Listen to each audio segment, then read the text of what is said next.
Hello, welcome to the welcome video syllabus video for medical terminology. I just finished recording the one for nutrition and I realized I totally should have done it separate. So then for the nutrition, I could say, hey, welcome back, because a lot of you are taking medical terminology and then you're taking nutrition. And so that would have been the proper order, but hey, it is what it is. So, for anyone who does not already know me, hi, I'm Linda Bernhardt. I am the instructor for medical terminology this term. There are various reasons why things are being done the way they are, but the main one is the fact that I am having surgery the first week of our term. And so I'm having to set everything up basically to be ready for me not to be there so you don't miss anything. So this video is just basically a welcome, let you know how the course is going to be run and to go over the syllabus because, that's pretty much what you do the first day every single term. So here we go. We are now going to cover the syllabus. Here we go. Medical terminology syllabus. Bio 103, quarter 4, 2024, Georgia Military College. Okay, typically we will be meeting Mondays, 7:50 to 9:55 a.m. So one day a week on Mondays, starting at, yes, 7:50 a.m. When I am able to actually be in there, it would be lovely if we could really start at 7:50. It would be super duper helpful because we only meet one day a week. Classroom 5, I love that classroom. Office hours after class.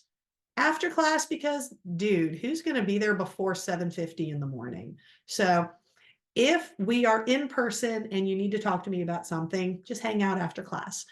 During the first few weeks when I am not available in person, I am still willing to chat with you when possible. So if there's something you need to talk to me about, shoot me a message. We will set up a Zoom and then we can, face to face on Zoom and we can discuss anything. Okay, here we go. Course description. We're covering medical terminology. There you go. And let me give you a heads up here. Medical terminology is more than just medical terms. You have to actually understand a lot of the body in order to be able to do the medical terms. And so those of you who have already taken anatomy and physiology and stuff, this will be less difficult. It's still going to be a lot of stuff like poof, slamming right at you, but it's not going to be as difficult. If you have not taken anatomy and physiology yet, you are going to want to put some extra time into going over these things because you have to actually understand a lot about the body in order to understand the medical terms. So at the end of this course, you should be you should be pretty decent at the understanding what the medical terms mean, being able to basically break it apart with the root words, that kind of thing. And if you've had me for bio 123, 124, you've already seen how I like to break the words apart, and I show you how to use that in order to decipher other science words down the road. Example, when I told you that if the word ends in CYTE, it means cell. So then you can look at like leukocyte, and so you already know that has to do with a cell. Same kind of stuff here. So the more you put into learning what all the different parts mean, you should be at the end of the term able to look at a lot of different medical terms and be able to just break it down and put it together. It's pretty cool, actually, but it's a lot. It's like, no joke, it's a lot. It's going to take time. Okay, here we go. So learning objectives, be able to do that. Content, oh yeah, we're covering all this. Loads of vocab. So in all of my other classes, I have a tendency to say, it's not going to be a vocabulary test. Guess what? Yeah, this one, it's pretty much a vocabulary test. Because it has to be, that's the nature of the course. So you have to actually understand this. There's no, I almost use an inappropriate phrase there. There's no skirting around the issue of truly knowing this. And if you're taking this, it's probably because you're pre-nursing, and so you really should be wanting to truly know this. Okay, course material right here. It is this book. I have already discussed it with the gentleman who makes sure that you get your textbook. And so we are on the same page. I sent him an email, said, hey, these are the books. And he sent me an email and said, these are the books I have for you. And they match, so we should be good. Student accommodations, if you have special accommodating needs, you're supposed to contact Director Anderson. Well, actually, I believe you're supposed to go on to Starfish first and then apply through there. And then it comes, yeah, there it is right there. First, log into Starfish. So do all this stuff and then you will talk to Director Anderson. Please do not bypass this step. Methodologies, this lecture. That's what we're doing. We're going to be talking. Oops, I should get rid of labs because we don't have labs here. So how yours is broken down, again, remember, 1 day a week. 50% of your grade is your exams. 25% are your quizzes. I plan to have weekly quizzes because those weekly quizzes will be helping to make sure you understand the material every single week, which will then help you prepare for the exams. And then there will be an in-class assignment, which will be 25% of your grade. So I am not 100% positive how it's going to work the first few weeks when I'm not able to be in person. Director Anderson and I had discussed having you guys still come to class and that there would be an in-class assignment that would count as your attendance and that this is where the points come in. For the days that I am there, I am still going to have an in-class assignment for you to complete while we are there, which will again be counting for 25% of your grade. This is to encourage you to get your butt in the seat. Not a bad idea because it's kind of what you're paying for, you know? So anyway, that is how your grades will be based. Then the rest is the usual stuff. Try not to miss class. There's only a certain amount you're allowed to, blah, blah, blah. There's no makeup exams, no makeup assignments. If you're not there, you missed it. We've got our honor code. We'll neither lie, cheat, steal, nor tolerate those who do.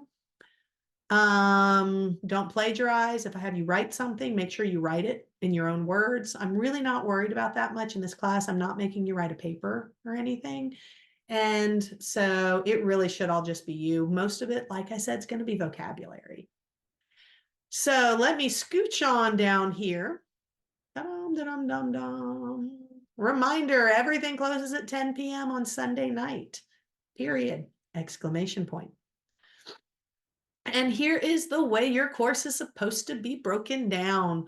We have week 1, 2, and week 3. I have written in there no in-seat class. Week 1 is when I'm having surgery, and then I am on bed rest for 2 weeks where I'm not even allowed out of bed unless I'm just going to the bathroom. That's it.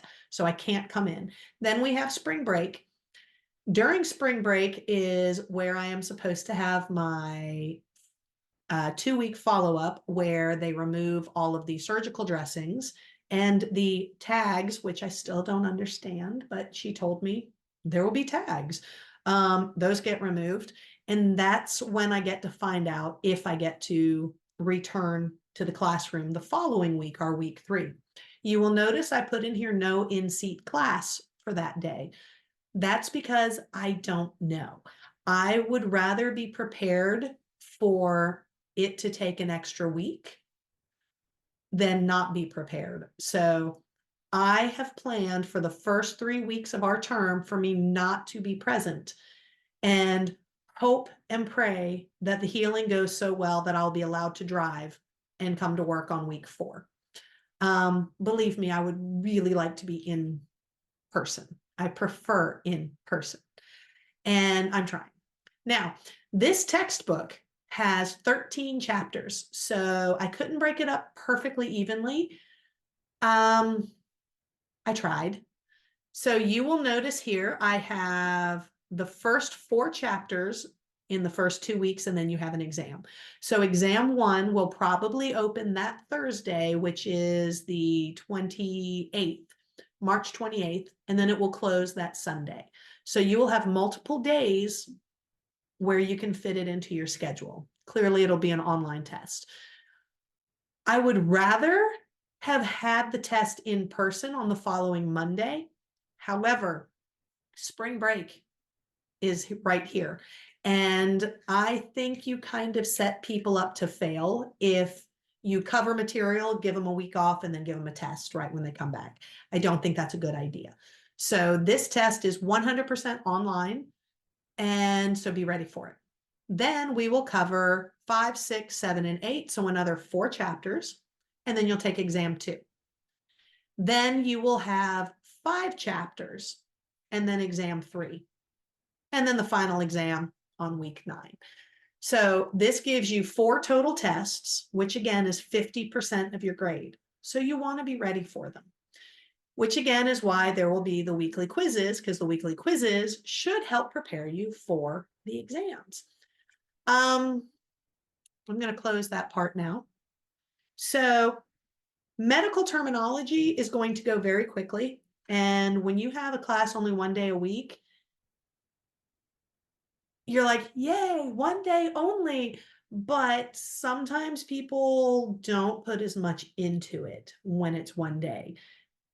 Don't do that. Unless you are just flipping phenomenal with words.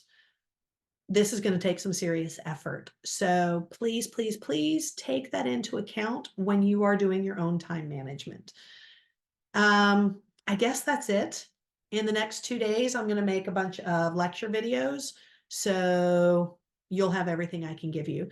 And I think that's it. And I hope everybody's going to have a great term. And I look forward to seeing everyone in person as soon as possible. On crutches. Bleh. But, you know, hey, there you go. It is what it is, right? I guess that's it. So peace.